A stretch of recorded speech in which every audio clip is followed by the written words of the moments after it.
Hello and welcome to Study with Sudhir, your digital classroom. We are looking at Merchant of Venice and Act 4, Scene 1, which is the trial scene, the longest scene in this play by William Shakespeare. We, in part 1, saw the entry of Shylock into the court of the Duke, the reactions of the Duke to Shylock, the conversation that took place between the Duke, Shylock, and also Antonio and Bassanio.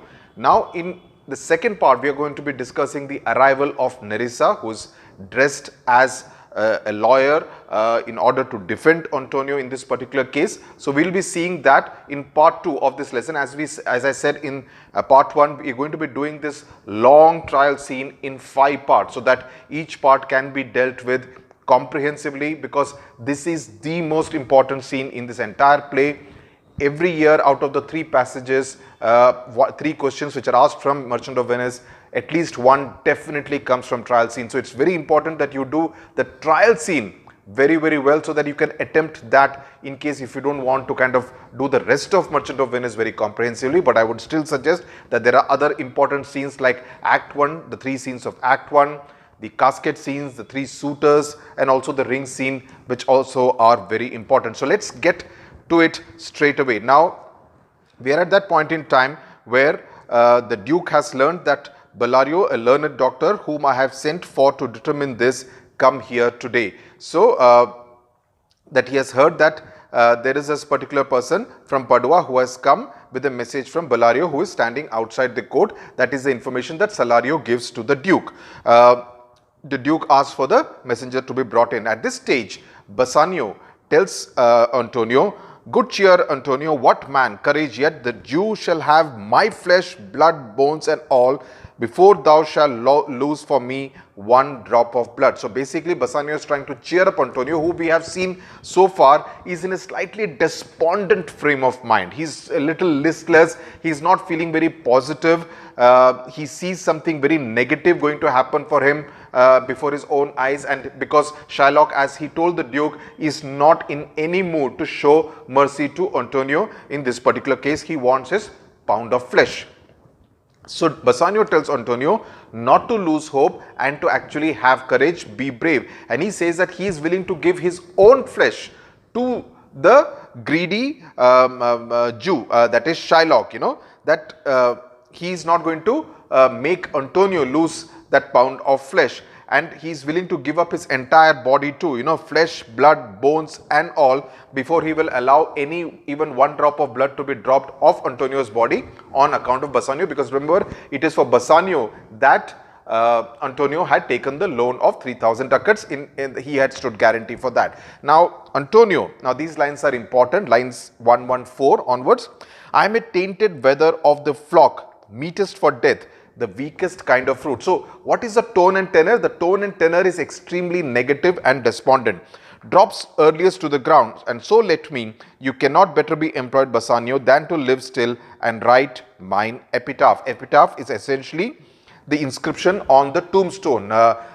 In Christianity, after somebody dies, on the grave there is an epitaph which is put, on which some good things are written about the man or woman who passed away, basically in a nutshell encapsulating their entire life. So Antonio says that he is like the sick sheep in the herd, okay, fit only to be taken out of the herd, that is plucked out of the entire herd and sent for slaughter. So basically, as I said, you can sense his frame of mind, which is not unnatural for someone who thinks he is going to die very soon, because obviously if a pound of flesh is going to be cut off from the body, he will be bleeding unless he is given medical aid. He is obviously not going to be completely fit and an able-bodied man again if a pound of flesh is cut off from his body, any part of his body. That again depends on Shylock. So he says he is like a sick sheep in the entire herd, which will be plucked and sent for slaughter. He also compares himself to a worthless fruit that drops from the tree and rots away quickly.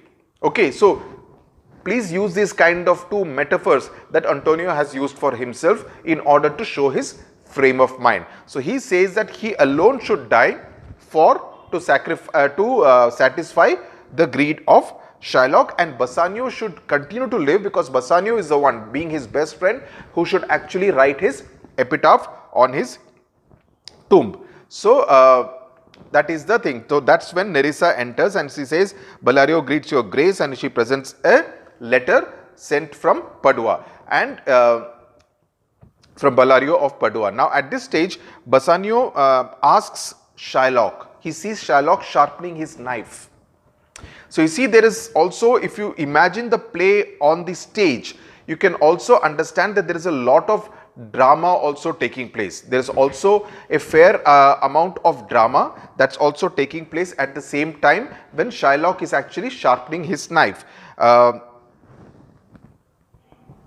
So, he says, why are you sharpening your knife? Why thou whet thy knife so earnestly? Whet as in sharpen. Earnestly means with a lot of interest. You know, there is a lot of enthusiasm in the manner in which, in his body language, as Shylock is sharpening his knife.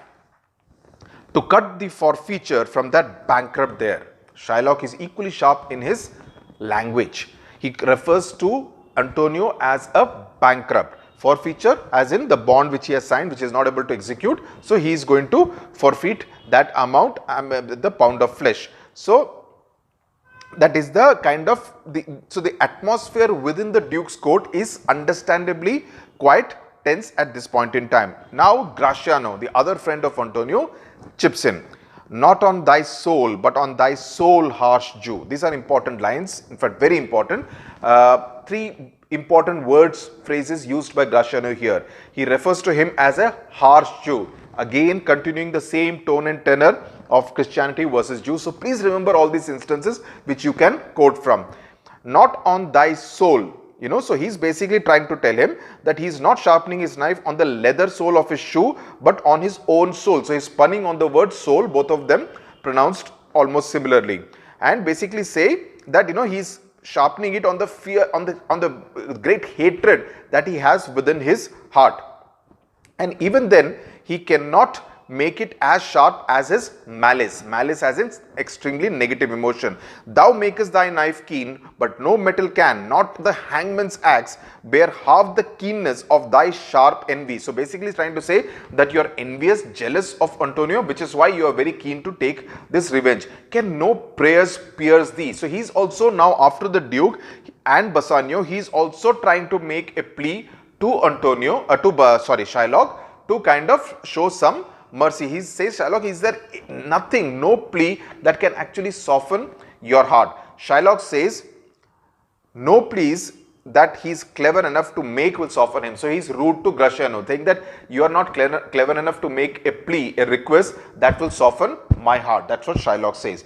Gratiano flares up immediately. You know, Gratiano has a sharp tongue, so he flares up. Oh, be thou damned inexorable dog. Who called Shylock a dog earlier? Antonio, according to Shylock's version. Remember, he said he called him a dog, he spat on him during those earlier days. Now, Gratiano calls him an inexorable dog. Okay, which is essentially an accursed, relentless dog, you know, a dog which is quite fierce. And for thy life, let justice be accused. Thou almost makest me waver in my faith to hold opinion with Pythagoras that souls of animals infuse themselves into the trunks of men. Thy currish spirit governed a wolf who hanged for human slaughter.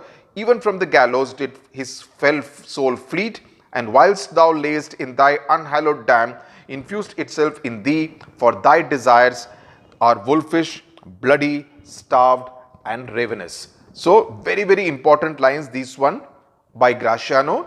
This can come as a surprise passage because you would normally expect, you know, Shylock's lines, Antonio's lines, Bassanio, Portia, even Nerissa for that matter. Gratiano could be a surprise. So, please, whatever paragraphs, passages I am marking as important, referring to them as important, please prepare them that much thoroughly. Look at them more thoroughly, listen to the analysis, make your notes, and ensure that you have a good, bulky, meaty paragraph to write. Now, here, what are the harsh words that Gratiano says after he has asked him, is there nothing that can soften your heart? And the moment Shylock kind of insults him, Gratiano flares up. So, it shows a bit of a short temper. He kind of curses him and he says, justice itself ought to be impeached for allowing him to live. You know, that justice should be an accused for allowing someone like Shylock to actually live in this world.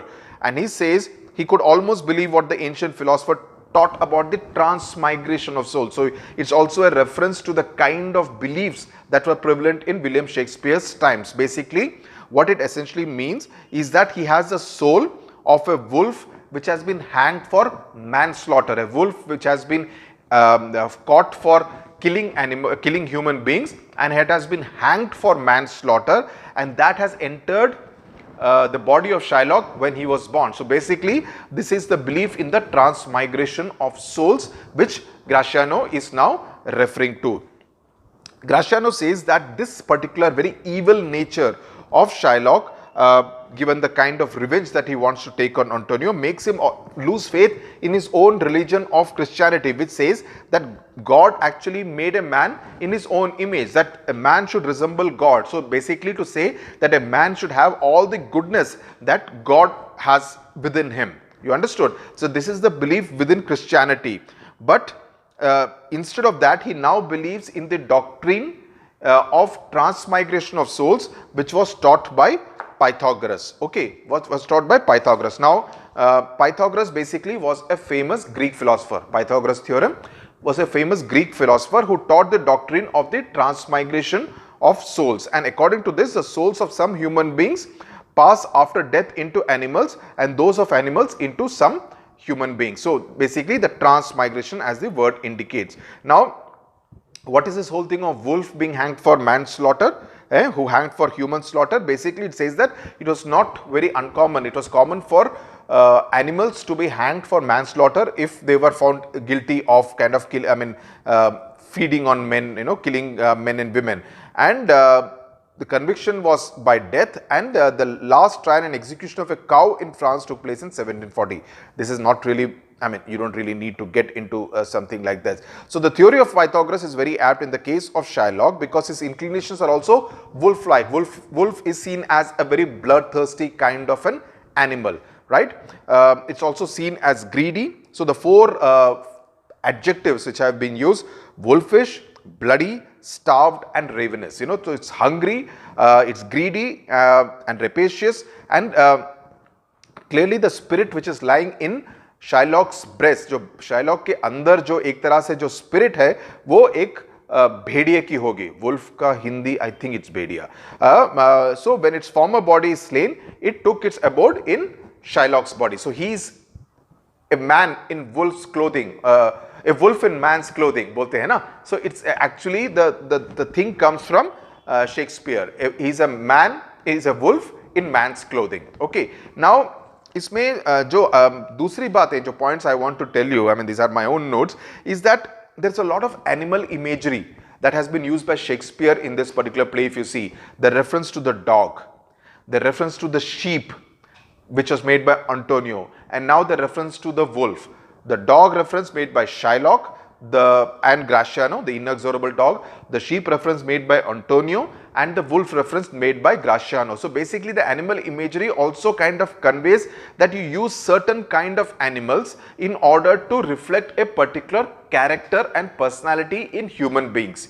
Like the fact that when you call someone a dog, you are basically insulting him. When you refer to someone as a sheep, your sheep is something you just pluck and this thing, and the sheep will not protest. Okay, so that's it. So Antonio is almost kind of referring to himself as a poor thing who will just be flung out of the herd.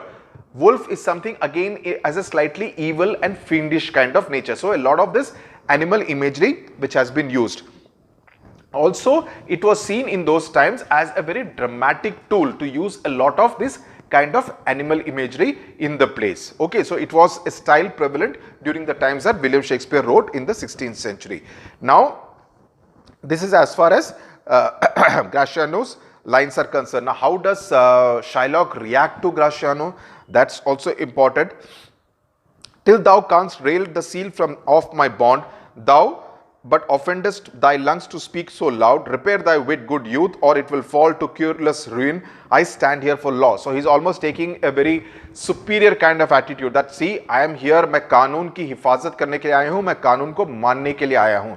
So, I frankly, basically saying that I don't give a damn to what you are trying to tell me. So basically says that till Graciano can wipe the seal of the bond that Antonio has signed out there by abusing Shylock. He says that however much Graciano may abuse him, may insult him, okay, he cannot take away the value of the bond और उसको illegal ठहरा नहीं सकते. Okay, तो Shylock एक और बारी बोलते हैं कि मुझे न्याय चाहिए, मुझे ग्राशियानो की इस तरह की बातचीत में कोई भी दिलचस्पी नहीं है. ओके, उसके बाद ड्यूक आते हैं. इस तरह की जो बातचीत हो रही है, war of words is happening. Duke says this letter from Bellario of Padua doth commend a young and learned doctor to our court, where is he. तो बलारियो ने उस खत में लिखा है कि मैं एक यंग लॉयर को भेज रहा हूं, doctor as in doctor of law को भेज रहा हूं, वकील को भेज रहा हूं आपकी अदालत में. तो वो पूछते हैं कहां पे है. सो नेरिसा सेज वो यहीं पर है एंड आप जानना चाहते हैं कि क्या वे अंदर आ सकते हैं या नहीं. Okay, Duke with all my heart some 3 or 4 of you to go give him the courteous conduct to his place. So आप जाके उनको लेकर आइए. तो वो तो हो गया. अब क्लर्क आने के बाद बलारियो का जो खत है उसको पढ़ते हैं. सो बलारियो बेसिकली अपने खत में लिख रहे हैं दैट वे बीमार हैं और एक यंग लॉयर फ्रॉम रोम जिनका नाम है Balthazar. So Portia is coming as Balthazar to the court of the Duke.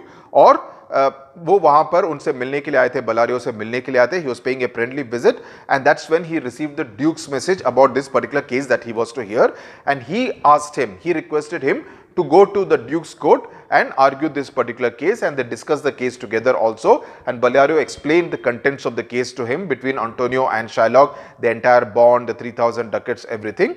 And they also looked at other legal opinion on this particular case. And he has come to this court armed with Balario's instructions and legal advice. So basically Balario has commended Portia, who is coming dressed as Balthazar, which of course no one else knows, to come to this particular court, and he also recommends him very, very highly. Okay.